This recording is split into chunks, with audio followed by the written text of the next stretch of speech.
بسم الله الرحمن الرحيم.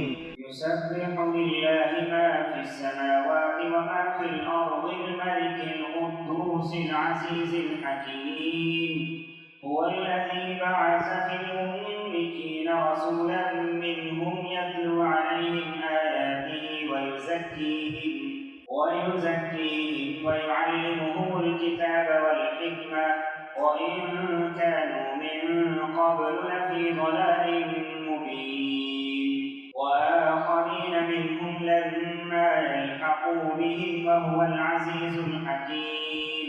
ذلك فضل الله يؤتيه من يشاء والله ذو الفضل العظيم. مثل الذين حملوا التوراة ثم لم يحملوها كمثل الحمار يحمل أسفارا بئس مثل القوم الذين كذبوا بآيات الله والله لا يهدي القوم الظالمين. قل يا أيها الذين هادوا إن زعمتم أنكم أولياء لله من دون الناس فتمنوا الموت إن كنتم صادقين ولا يتمنونه أبدا بما قدمت أيديهم والله عليم بالظالمين.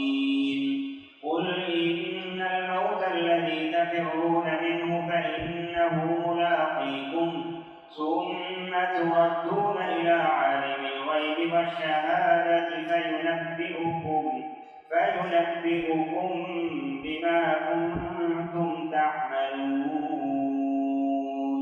يا أيها الذين آمنوا إذا نودي للصلاة من يوم الجمعة فاسعوا إلى ذكر الله وذروا البيع ذلكم خير لكم إن كنتم تعلمون.